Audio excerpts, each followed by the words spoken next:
Hi friends, welcome to my channel in video நுலகம். நாம் இப்போ இந்த வீடியோவில் என்ன பார்க்க போகிறோம் அப்படின்னா கேப்சிகம் அல்வா எப்படி செய்யலாங்கிறது தான் பார்க்க போகிறோம். நான் 2 பெரிய சைஸ் கேப்சிகம் எடுத்து இந்த மாதிரி நீல வாக்கில் கட் பண்ணி வச்சுருக்கேன். உள்ளே இருக்க விதையெல்லாம் ரிமூவ் பண்ணிடணும். இப்போ இந்த கேப்சிகத்தை ஆவியில் வேக வைக்கணும். பார்த்திங்கன்னா நான் ஆவியில் வேக வைக்கிறதுக்கு இந்த மாதிரி ஸ்டீம் பிளேட் ஒன்று எடுத்து வேக வைக்க போகிறேன். ஒரு 10லேருந்து ஒரு 15 நிமிஷம் நல்லா ஆவியில் வேகிற அளவுக்கு இது பண்ணணும். தண்ணியில் போட்டு வேக வச்சிடாதீங்க.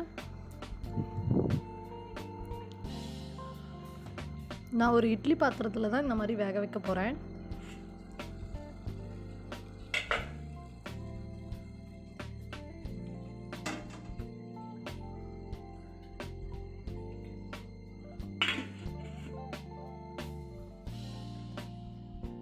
இப்போ பாருங்கள், நான் ஒரு 10 நிமிஷம் வேக வச்சுரு எடுத்திருக்கேன். நல்லா கலரும் சேஞ்ச் ஆகி நல்லா குக்காகி வந்திருக்கு. இப்போது இதை எடுத்து நல்லா ஆற வச்சதுக்கப்புறம் மிக்ஸி ஜாரில் போட்டு அரைச்சி எடுத்துக்கலாம். இந்த மாதிரி குழஞ்சி வெந்து வரணும்.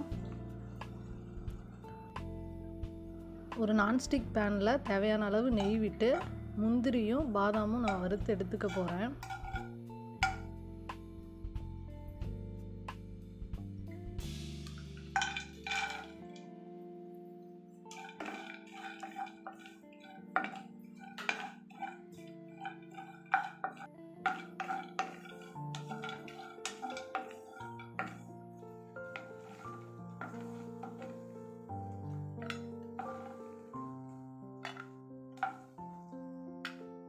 இப்போது நல்லா கேப்சிகம் ஆறிடுச்சு. ஸோ அதை மிக்ஸி ஜாரில் நல்லா பேஸ்ட்டாக அரைச்சி எடுத்துக்கலாம். இது கூட தண்ணி எதுவும் நீங்கள் ஆட் பண்ணக்கூடாது.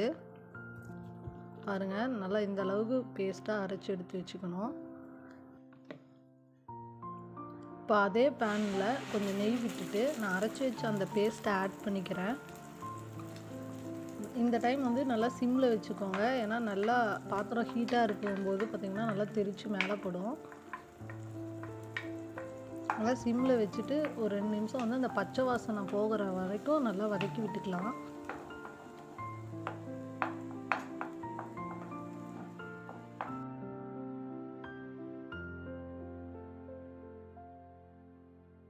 பாருங்கள், இப்போ இந்த ஸ்டேஜில் நம்ம நெய் விட்டுக்கலாம்.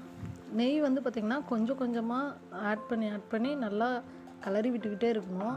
அப்போல்லாம் அடி பிடிச்சிக்கும்.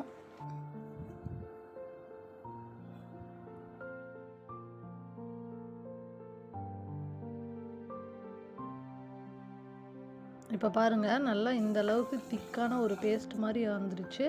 இப்போ நம்ம ஒரு தேவையான அளவு சுகர் ஆட் பண்ணிக்கலாம். சுகர் பார்த்திங்கன்னா நான் இப்போ ஒரு 1/2 கப் அளவுக்கு மட்டும்தான் இந்த இதுக்கு சுகர் ஆட் பண்ணியிருக்கேன். அதுவே போதுமானதாக இருந்தது.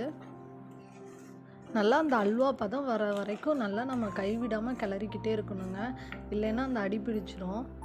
பாருங்கள், இப்போ நல்லா அந்த சர்க்கரையெல்லாம் நல்லா உருகி ஒரு மாதிரி ஒரு ஸ்டேஜுக்கு வந்திருக்கு.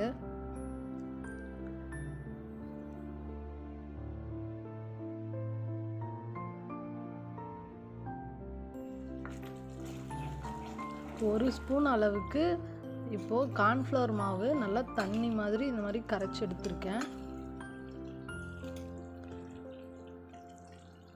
அது போலவே ஒரு ஸ்பூன் அளவுக்கு அரிசி மாவு இருக்கு இல்லைங்களா, ரைஸ் ஃப்ளோர், அதையும் நான் நல்லா கரைச்சி எடுத்துருக்கேன். கட்டி இல்லாமல் கரைச்சி எடுத்துக்கணும். இப்போ பாருங்கள், இந்த ஸ்டேஜ் வரும் பொழுது நல்லா கிளக்கி விட்டுட்டே இருக்கணும். இந்த டைம் பார்த்திங்கன்னா நான் அந்த மாவு கரைச்சி வச்சுருந்தேன் இல்லைங்களா, கார்ன்ஃப்ளவர் அரிசி மாவு, இது 2யுமே ஆட் பண்ணிவிட்டு நல்லா கைவிடாமல் கிளறி விடணும். இந்த இடத்துலையும் பார்த்திங்கன்னா கட்டி மாதிரி மாற சான்ஸ் இருக்குது. ஸோ அதனால் அடுப்பை சிம்மில் வச்சுட்டு நல்லா இந்த மாதிரி கிளறி விட்டுக்கோங்க. அப்போ தான் அந்த அல்வா பதம் நமக்கு கிடைக்கும். அந்த சின்ன சின்ன கட்டி எதுவும் வராமல் நல்லா கிளறி விட்டுக்கிட்டே இருக்கணுங்க. அதனால் சிம்மில் வச்சுக்கணும்.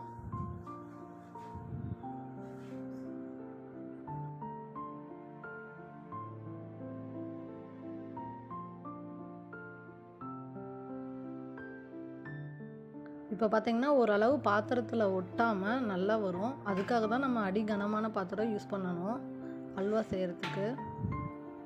இப்போ எந்த அளவுக்கு நல்லா சுருண்டு சூப்பராக வருது. நம்ம இது கூட கொஞ்சம் கொஞ்சமாக நெய்யும் ஆட் பண்ணி பண்ணுறோம் அப்படிங்கும்போது நெய் வாசத்தோட செம்ம டேஸ்ட்டாக இருக்கும்.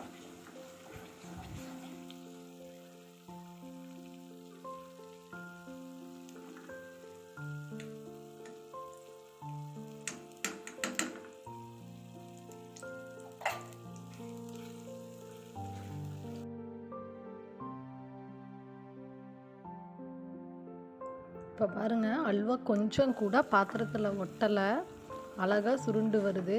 இப்போ வந்து நல்லா சிம்லேயே வச்சு நல்லா கிளறி விட்டுக்கிட்டே இருக்கணும். அப்போ தான் அந்த அல்வா பதம் வந்து நமக்கு கிடைக்கும். இப்போது நம்ம அந்த வறுத்து வச்சுருந்த முந்திரி பாதாமே ஆட் பண்ணிக்கலாம். ஆட் பண்ண பாருங்க, கொஞ்சம் கூட ஒட்டாமல் அவ்வளோ சூப்பரான அல்வா நமக்கு ரெடி ஆயிடுச்சு.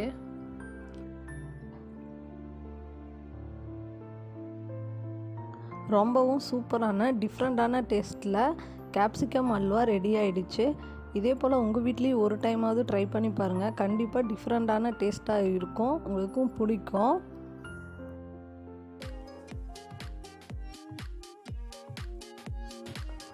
சூப்பரான குடமிளகாய் அல்வா, கேப்சிகம் அல்வா ரெடி ஆகிடுச்சு.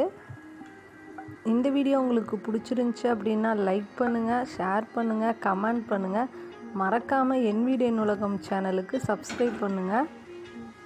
தேங்க்யூ ஃபார் வாட்சிங்.